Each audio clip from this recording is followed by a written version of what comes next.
Good evening, and thank you for joining me for another Boring Books for Bedtime. I hope tonight's selection provides all the boredom your busy brain needs to quiet down and let you get some sleep.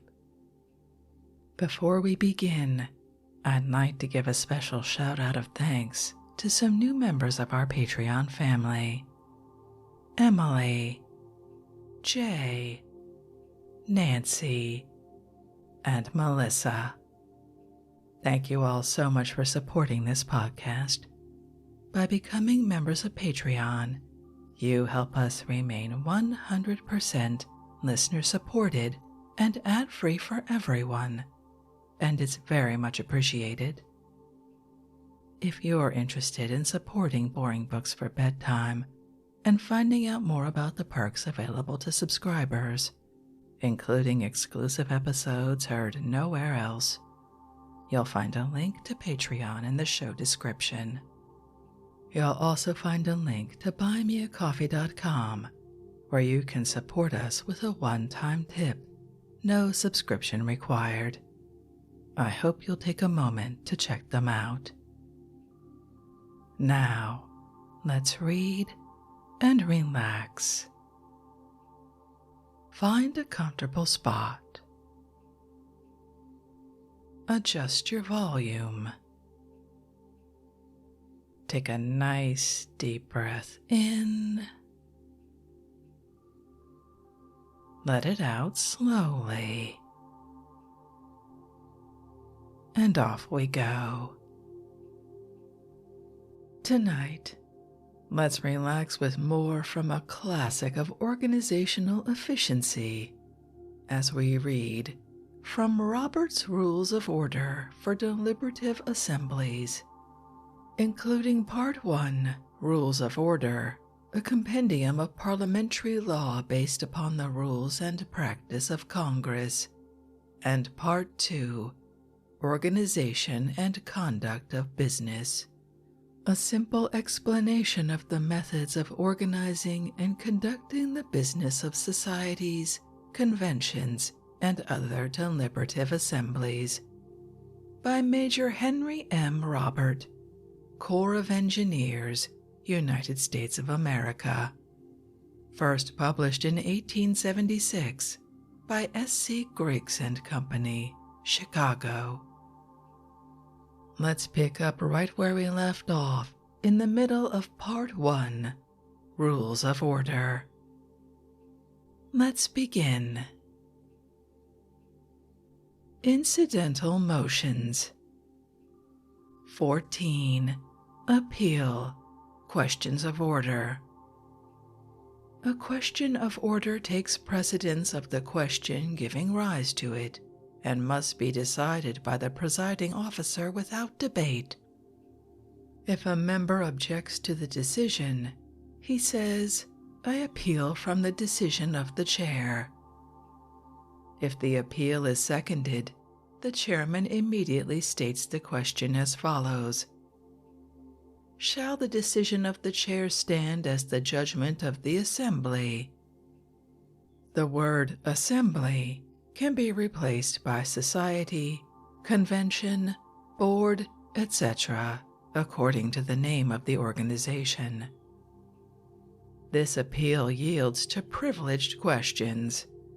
It cannot be amended. It cannot be debated when it relates simply to indecorum, or to transgressions of the rules of speaking, or to the priority of business, or if it is made while the previous question is pending. When debatable, no member is allowed to speak but once, and whether debatable or not, the presiding officer, without leaving the chair, can state the reasons upon which he bases his decision. The motions to lie on the table, or for the previous question, can be applied to an appeal when it is debatable, and when adopted they affect nothing but the appeal. The vote on an appeal may also be reconsidered. An appeal is not in order when another appeal is pending. It is the duty of the presiding officer to enforce the rules and orders of the assembly without debate or delay. It is also the right of every member who notices a breach of a rule to insist upon its enforcement. In such cases, he shall rise from his seat and say, "Mr. Chairman, I rise to a point of order." The speaker should immediately take his seat, and the chairman request the member to state his point of order, which he does, and resumes his seat. The chair decides the point, and then, if no appeal is taken, permits the first member to resume his speech.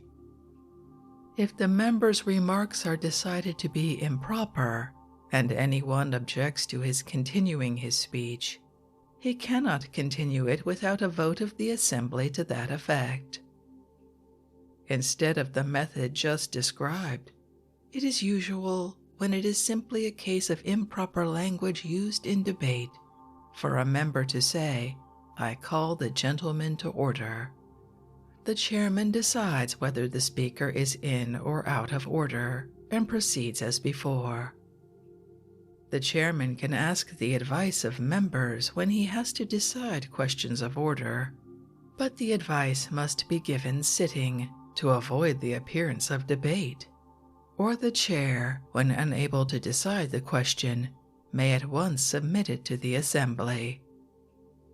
The effect of laying an appeal on the table is to sustain, at least for the time, the decision of the chair, and does not carry to the table the question which gave rise to the question of order. 15.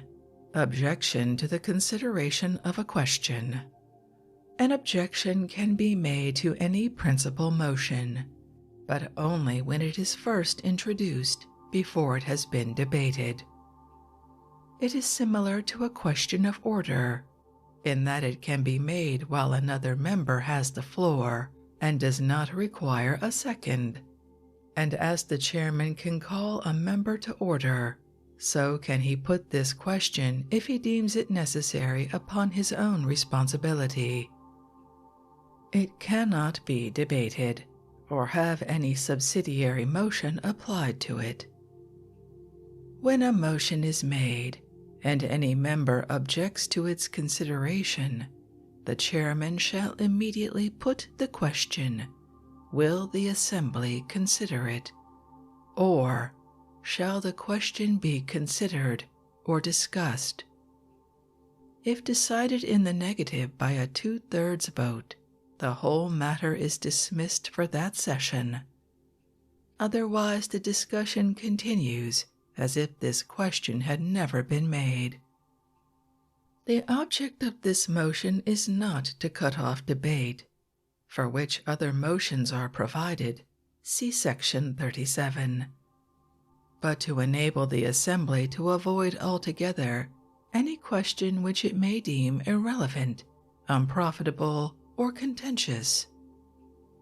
In Congress, the introduction of such questions could be temporarily prevented by a majority vote under the 41st rule of the House of Representatives, as follows. Where any motion or proposition is made, the question, "Will the House now consider it?" shall not be put unless it is demanded by some member, or is deemed necessary by the Speaker. The English use the previous question for a similar purpose. The question of consideration is seldom raised in Congress, but in assemblies with very short sessions, where but few questions can or should be considered, it seems a necessity that 2/3 of the assembly should be able to instantly throw out a question they do not wish to consider. The more common form in ordinary societies of putting this question is, "Shall the question be discussed?" The form to which preference is given in the rule conforms more to the congressional one and is less liable to be misunderstood. 16. Reading papers. For the order of precedence, see Section 8. Where papers are laid before the assembly, every member has a right to have them once read before he can be compelled to vote on them, and whenever a member asks for the reading of any such paper, evidently for information and not for delay, the chair should direct it to be read if no one objects. But a member has not the right to have anything read except stated above without getting permission from the assembly. 17. Withdrawal of a motion. For order of precedence, see Section 8.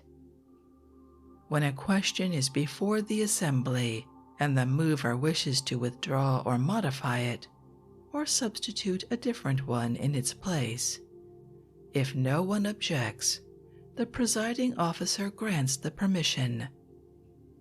If any objection is made, it will be necessary to obtain leave to withdraw, etc., on a motion for that purpose. This motion cannot be debated or amended. When a motion is withdrawn, the effect is the same as if it had never been made. In Congress, a motion may be withdrawn by the mover before a decision or amendment. Rule 40 of the House of Representatives. Nothing would be gained in ordinary societies by varying from the common law as stated above. 18. Suspension of the rules. For the order of precedence, see Section 8.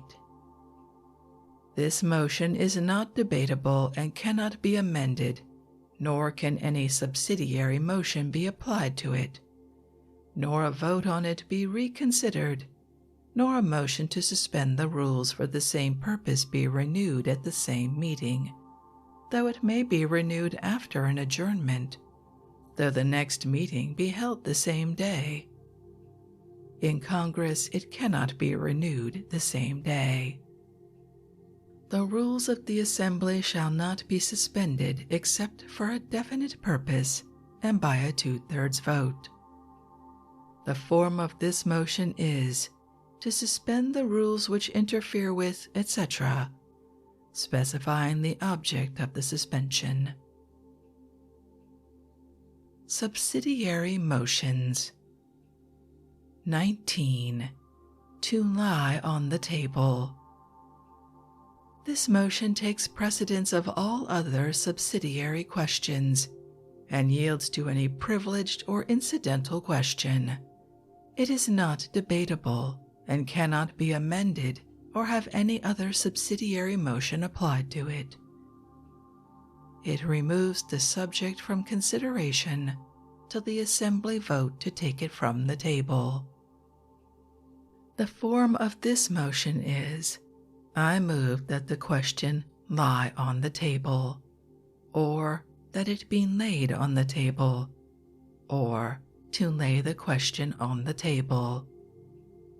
When it is desired to take the question up again, a motion is made either to take the question from the table, or to now consider such and such a question, which motion is undebatable and cannot have any subsidiary motion applied to it. The object of this motion is to postpone the subject in such a way that at any time it can be taken up, either at the same or some future meeting, which could not be accomplished by a motion to postpone, either definitely or indefinitely. It is also frequently used to suppress a question, which it does provided a majority vote can never be obtained to take it from the table during that session. The effect of this motion is, in general, to place on the table everything that adheres to the subject, so that if an amendment be ordered to lie on the table, the subject which it is proposed to amend goes there with it. The following cases are exceptional. A. An appeal being laid on the table has the effect of sustaining, at least for the time, the decision of the chair, and does not carry the original subject to the table. B. So when a motion to reconsider a question is laid on the table, the original question is left where it was before the reconsideration was moved. C. An amendment to the minutes being laid on the table does not carry the minutes with it. Even after the ordering of the previous question up to the moment of taking the last vote under it, it is in order to lay upon the table the question still before the assembly. 20. The previous question. The previous question is a technical name for this motion, conveying a wrong impression of its import, as it has nothing to do with the subject previously under consideration. To demand the previous question is equivalent in effect to moving that debate now cease, and the assembly immediately proceed to vote on the questions before it. The exceptions stated above. The English previous question is an entirely different one from ours, and is used for a different purpose. In the English Parliament, it is moved by the enemies of a measure, who then vote in the negative, and thus prevent for the day the consideration of the main question, which in this country could be accomplished by objecting to the consideration of the question, if the objection were sustained. In our Congress it is moved by the friends of a measure, who vote in the affirmative, with a view to cutting off debate, and immediately bringing the assembly to a vote on the questions before it. The rules in the two cases are as different as the objects of their motions. It requires only a majority vote for its adoption in the House of Representatives, and is not allowed in the United States Senate. It takes precedence of every debatable question, and yields to privileged and incidental questions, and to the motion to lie on the table. It is not debatable, and cannot be amended or have any other subsidiary motion applied to it. It shall require a 2/3 vote for its adoption. When a member calls for the previous question, and the call is seconded, the presiding officer must immediately put the question, "Shall the main question be now put?" If adopted, the member who introduced the pending measure still has the right to close the debate, after which the presiding officer, without allowing further discussion, shall put to vote the questions before the assembly in their order of precedence, till the main question with all its subsidiary and incidental questions is disposed of. See exceptions below.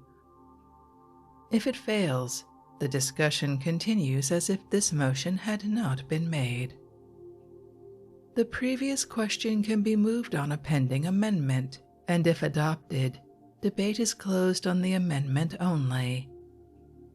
After the amendment is voted upon, the main question is again open to debate and amendments. In this case, the form of the question would be similar to this: "Shall the amendment be now put to the question?" The object of this motion is to bring the assembly to a vote on the question before it without further debate. In ordinary assemblies, it is rarely expedient to deprive a large minority of the right of debate, and yet 2/3 of the members should have the right to close the debate when they think it's best. It applies to questions of privilege as well as any other debatable questions. It is allowable for a member to submit a resolution and at the same time move the previous question thereon. To illustrate the effect of this motion, suppose it is adopted when we have before the assembly A. The main question. B. An amendment. C. A motion to commit. D. A motion to amend the last motion by giving the committee instructions. The previous question being carried, the presiding officer would immediately put the question on the last motion, D, then on the motion to commit, C, and if this is adopted, of course the subject is referred to the committee and disposed of for the present. But if it fails, the amendment B is put, and finally the main question. Exceptions. If the previous question is carried while a motion to postpone is pending, its effect is only to bring the assembly to a vote on that motion. If it is voted not to postpone, the subject is again open for debate. So if an appeal or a motion to reconsider is pending when the previous question is ordered, it applies only to them and is exhausted by the vote on them. An affirmative vote on the motion to commit exhausts the previous question, and if the vote is reconsidered, it is divested of the previous question. 21. To postpone to a certain day. This motion takes precedence of a motion to commit, or amend, or indefinitely postpone, and yields to any privileged or incidental question, and to the motion to lie on the table, or for the previous question. It can be amended by altering the time, and the previous question can be applied to it without affecting any other motions pending. It allows a very limited debate, and that must not go into the merits of the subject matter any further than is necessary to enable the assembly to judge the propriety of the postponement.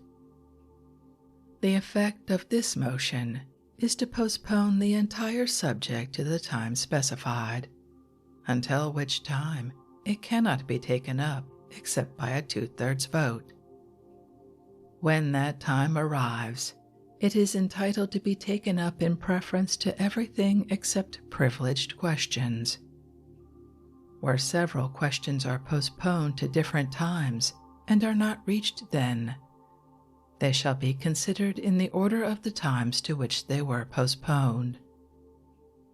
It is not in order to postpone to a time beyond that session of the assembly, except to the day of the next session when it comes up with the unfinished business, and consequently takes precedence of new business.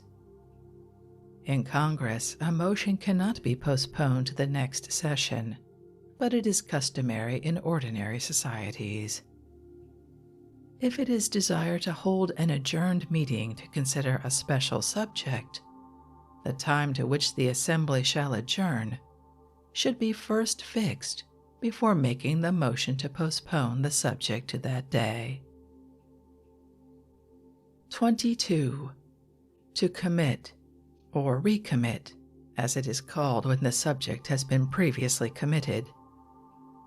This motion takes precedence of the motions to amend or indefinitely postpone, and yields to any privileged or incidental question, and also to the motion to lie on the table, or for the previous question, or to postpone to a certain day.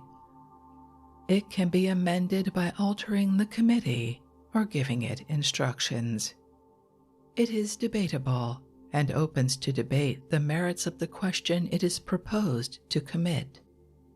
The form of this motion is to refer the subject to a committee.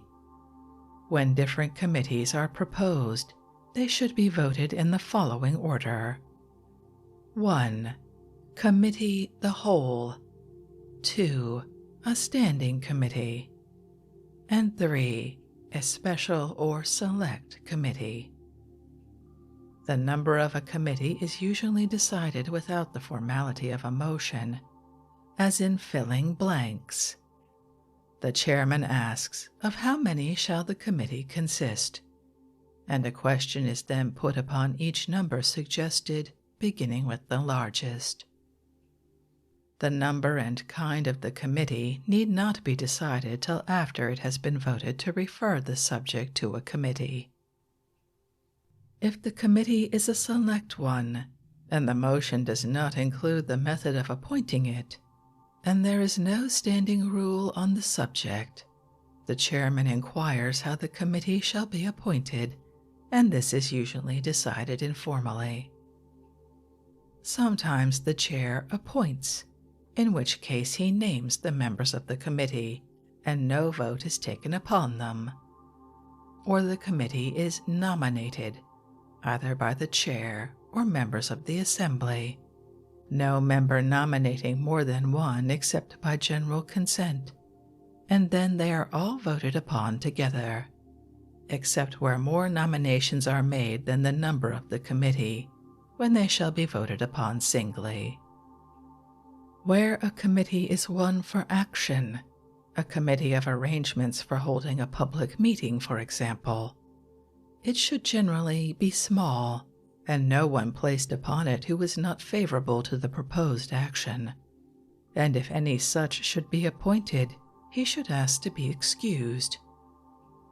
But when the committee is for deliberation or investigation, it is of the utmost importance that all parties be represented on it, so that in committee the fullest discussion may take place, and thus diminish the chances of unpleasant debates in the assembly. In ordinary assemblies, by judicious appointment of committees, debates upon delicate and troublesome questions can be mostly confined to the committees, which will contain the representative members of all parties. See Reports of Committees, Section 29. 23. To amend. This motion takes precedence of nothing but the question which it is proposed to amend, and yields to any privileged, incidental, or subsidiary question, except to indefinitely postpone. It can be amended itself, but this amendment of an amendment cannot be amended.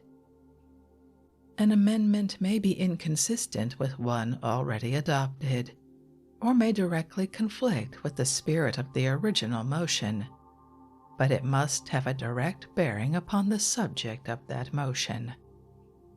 To illustrate, a motion for a vote of thanks could be amended by substituting for thanks the word censure, or one condemning certain customs could be amended by adding other customs. An amendment may be in any of the following forms. A. To add or insert certain words or paragraphs. B. To strike out certain words or paragraphs. The question, however, being stated by the chair thus: shall these words or paragraphs stand as a part of the resolution? And if this is adopted, that is, the motion to strike out fails, it does not preclude either amendment or a motion to strike out and insert. C. To strike certain words and insert others, which motion is indivisible, and if lost does not preclude another motion to strike out the same words and insert different ones. D. To substitute another motion on the same subject for the one pending. E. To divide the question into two or more questions as the mover specifies, so as to get a separate vote on any particular point or points. If a paragraph is inserted, it should be perfected by its friends previous to voting on it, as when once inserted, it cannot be struck out or amended except by adding to it. The same is true in regard to words to be inserted in a resolution, as when once inserted they cannot be struck out, except by a motion to strike out the paragraph or such a portion of it as shall make the question an entirely different one from that of inserting the particular words. The principle involved is that when the assembly has voted that certain words shall form a part of a resolution, it is not in order to make another motion which involves exactly the same question as the one they have decided. The only way to bring it up again is to move a reconsideration, Section 27, of the vote by which the words were inserted. In stating the question on an amendment, the chairman should read 1. The passage to be amended, 2. The words to be struck out, if any, 3. The words to be inserted, if any, and 4. The whole passage as it will stand if the amendment is adopted. For amending reports of committees and propositions containing several paragraphs, see Section 44. The numbers prefixed to paragraphs are only marginal indications and should be corrected if necessary by the clerk without any motion to amend. The following motions cannot be amended: to adjourn when unqualified, for the orders of the day, all incidental questions, to lie on the table, for the previous question, an amendment of an amendment, to postpone indefinitely, and to reconsider. An amendment to rules of order, bylaws, or a constitution shall require previous notice and a 2/3 vote for its adoption. 24. To postpone indefinitely. This motion takes precedence of nothing except the principal question and yields to any privileged, incidental, or subsidiary motion except to amend. It cannot be amended. It opens to debate the entire question which it is proposed to postpone. Its effect is to entirely remove the question from before the assembly for that session.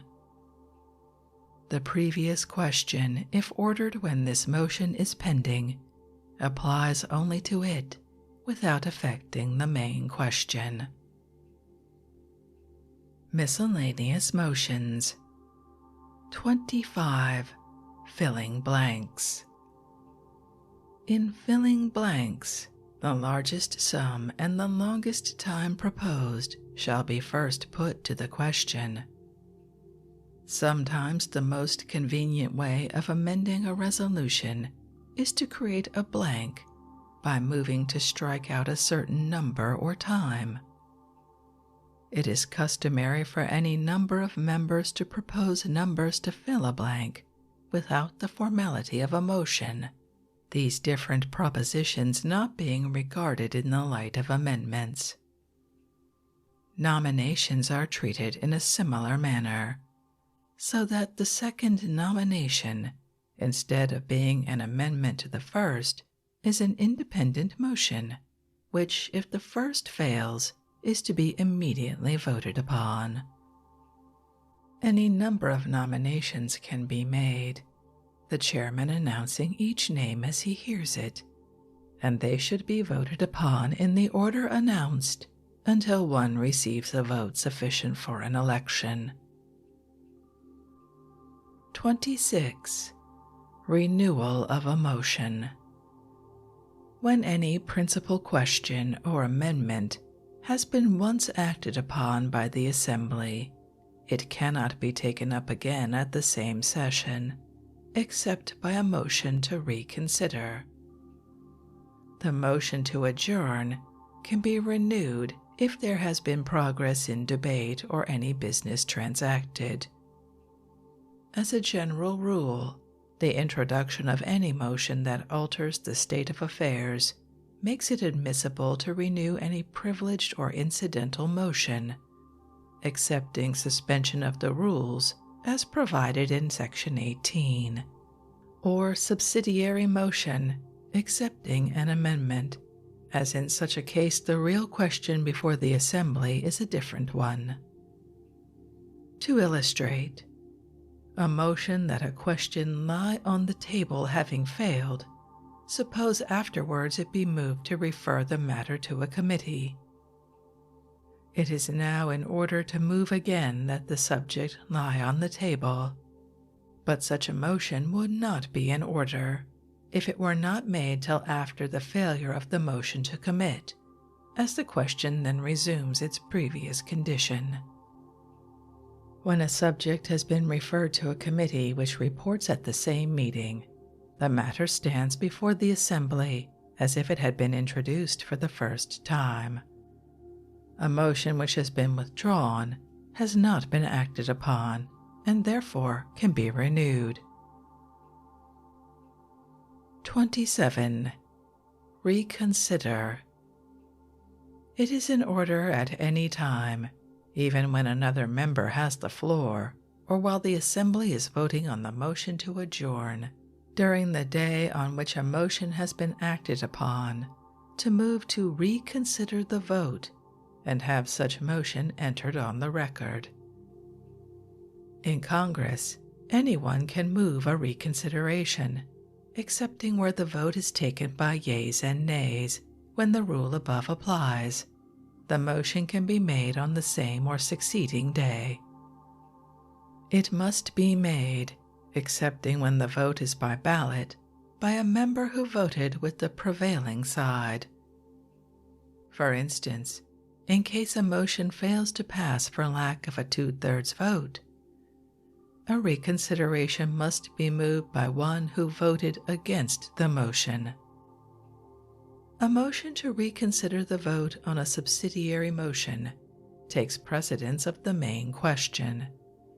It yields to privileged questions, except for the orders of the day and incidental questions. This motion can be applied to every question, except to adjourn or to suspend the rules. It is not the practice to reconsider an affirmative vote on the motion to lie on the table, as the same result can be more easily reached by the motion to take from the table. For a similar reason, an affirmative vote on the motion to take from the table cannot be reconsidered. It is debatable or not, just as the question to be reconsidered is debatable or undebatable. When debatable, it opens up for discussion the entire subject to be reconsidered, and can have the previous question applied to it without affecting anything but the motion to reconsider. It can be laid on the table, and in such cases the last motion cannot be reconsidered. It is quite common and allowable to combine these two motions, though they must be voted on separately. In this case, the reconsideration, like any other question, can be taken from the table, but possesses no privilege.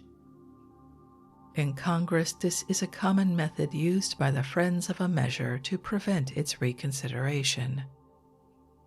The motion to reconsider being laid on the table does not carry with it the pending measure. If an amendment to a motion has been either adopted or rejected, and then a vote taken on the motion as amended, it is not in order to reconsider the vote on the amendment until after the vote on the original motion has been reconsidered. If anything which the assembly cannot reverse has been done as the result of a vote, then that vote cannot be reconsidered. The effect of making this motion is to suspend all action that the original motion would have required until the reconsideration is acted upon. But if it is not called up, its effect terminates with the session, provided that in an assembly having regular meetings as often as monthly, if no adjourned meeting upon another day is held of the one at which the reconsideration was moved, its effect shall not terminate till the close of the next succeeding session, In Congress, the effect always terminates with the session, and it cannot be called up by anyone but the mover until the expiration of the time during which it is in order to move a reconsideration. While this motion is so highly privileged as far as relates to having it entered on the minutes, yet the reconsideration of another question cannot be made to interfere with the discussion of a question before the assembly.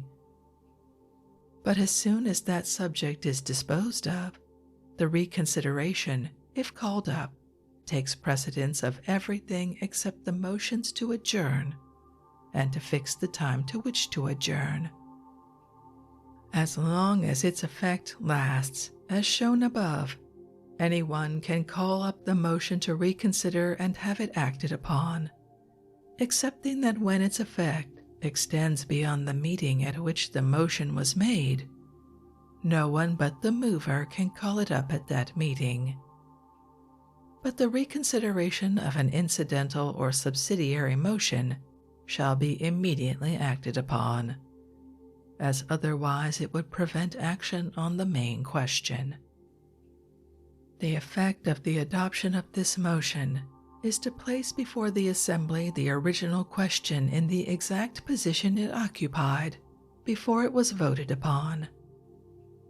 Consequently, no one can debate the question reconsidered who had previously exhausted his right of debate on that question.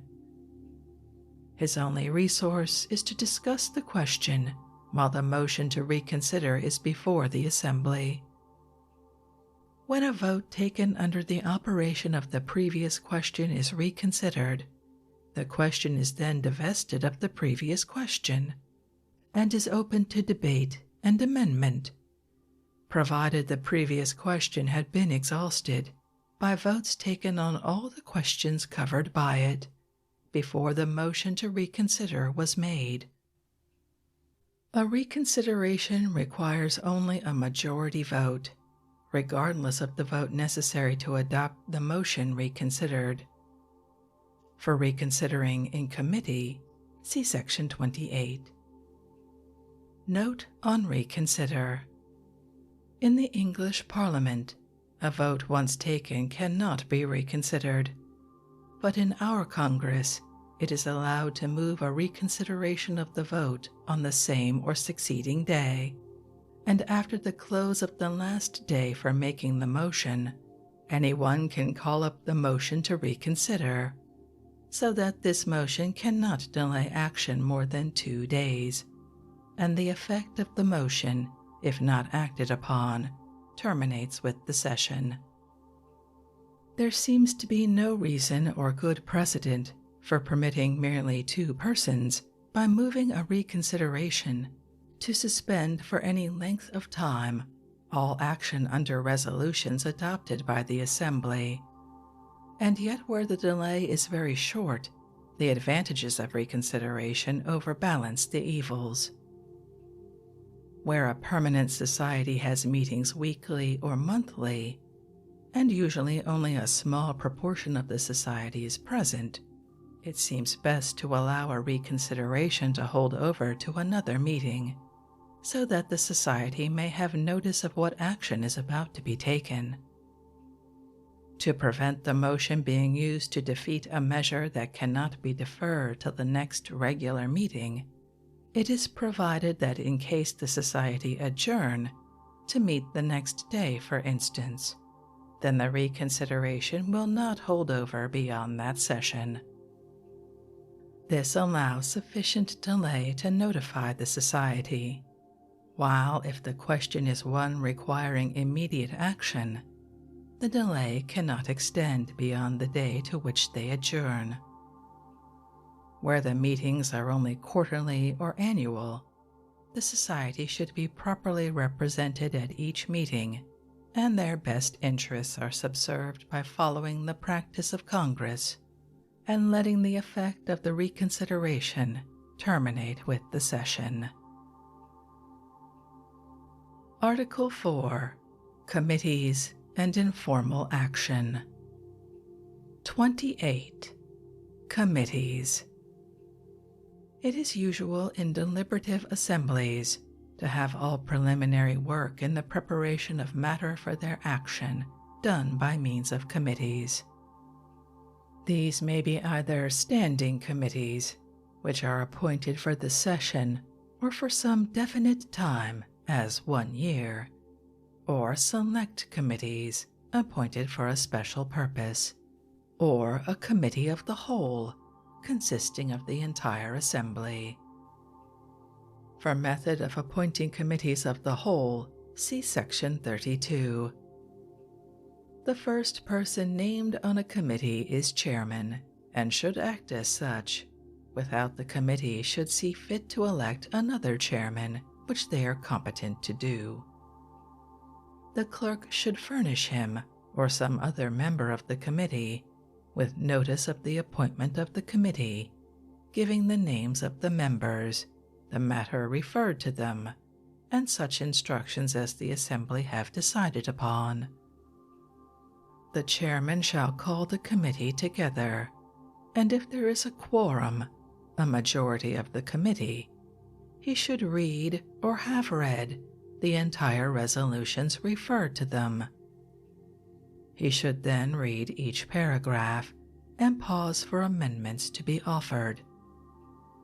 When the amendments to that paragraph are voted on, he proceeds to the next, only taking votes on amendments, as the committee cannot vote on the adoption of matter referred to them by the assembly.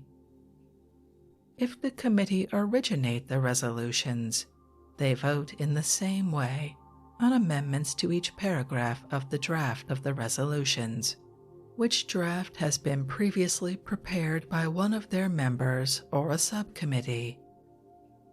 They do not vote on the separate paragraphs, but having completed the amendments, they vote on the adoption of the entire report. When there is a preamble, it is considered last. If the report originates with the committee, all amendments are to be incorporated in the report. But if the resolutions were referred, the committee cannot alter the text, but must submit the original paper intact, with their amendments, which may be in the form of a substitute written on a separate sheet. A committee is a miniature assembly that must meet together in order to transact business, and usually one of its members should be appointed its clerk. Whatever is not agreed to by the majority of the members present at a meeting, at which a quorum, consisting of a majority of the members of the committee shall be present, cannot form a part of its report.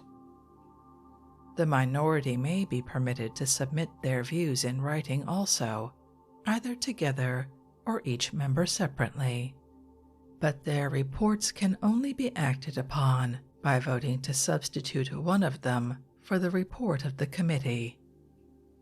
The rules of the assembly, as far as possible, shall apply in committee, but a reconsideration of a vote shall be allowed, regardless of the time elapsed, only when every member who voted with the majority is present when the reconsideration is moved.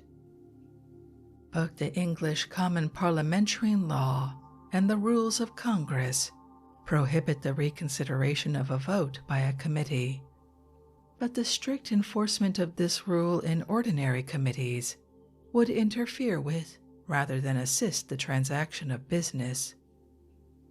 The rule given above seems more just and more in accordance with the practice of ordinary committees, who usually reconsider at pleasure.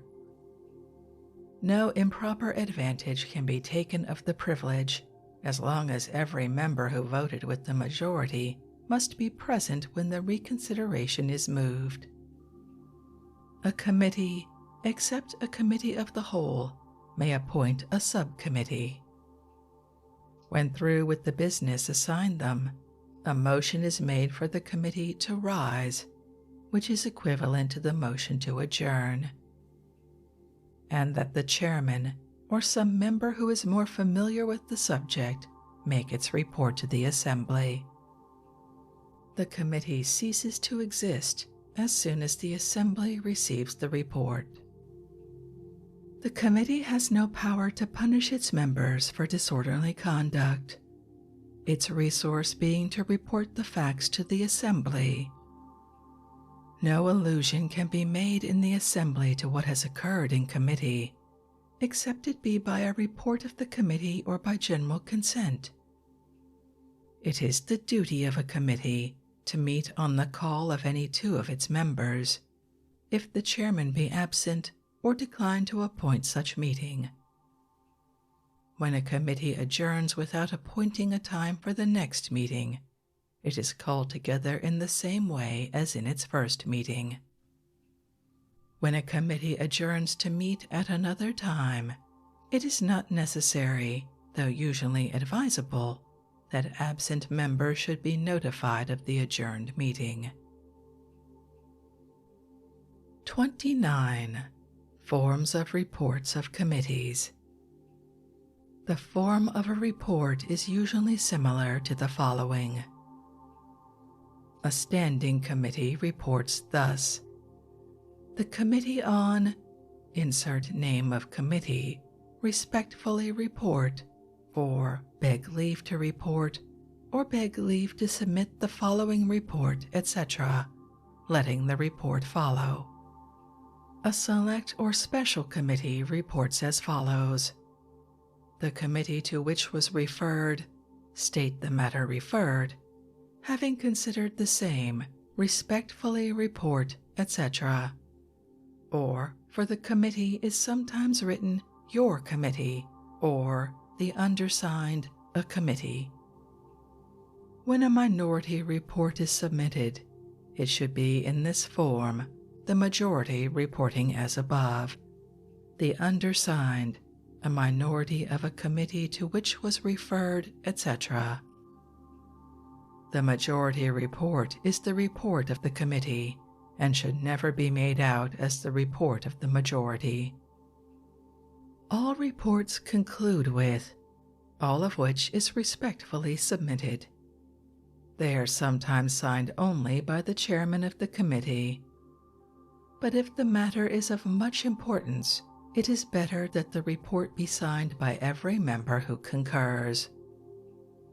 The report is not usually dated or addressed, but can be headed as, for example, Report of the Finance Committee of the YPA on renting a hall. 30. Reception of reports.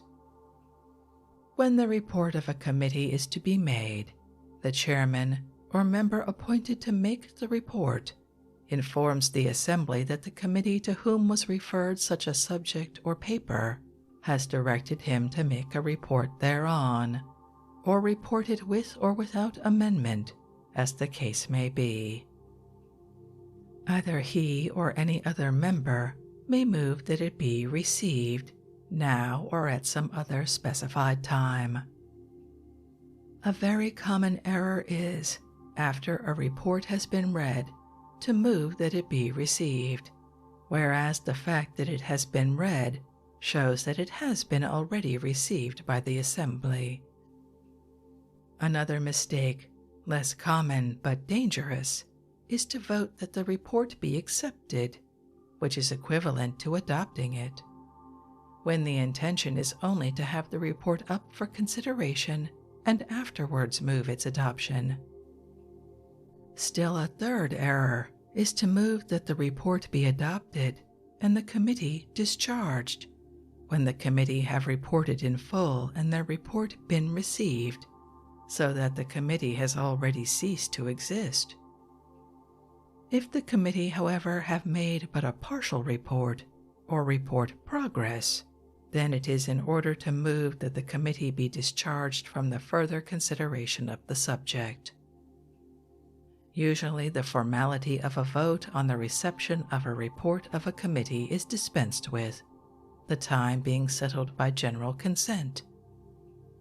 Should anyone object, a formal motion becomes necessary. When the time arrives for the assembly to receive the report, The chairman of the committee reads it in his place and then delivers it to the clerk, when it lies on the table till the assembly sees fit to consider it. If the report consists of a paper with amendments, the chairman of the committee reads the amendments with the coherence in the paper, explaining the alterations and reasons of the committee for the amendments till he has gone through the whole. If the report is very long, it is not usually read until the assembly is ready to consider it. When the report has been received, whether it has been read or not, the committee is thereby dissolved and can act no more without it is revived by a vote to recommit. If the report is recommitted, all the parts of the report that have not been agreed to by the assembly are ignored by the committee, as if the report had never been made.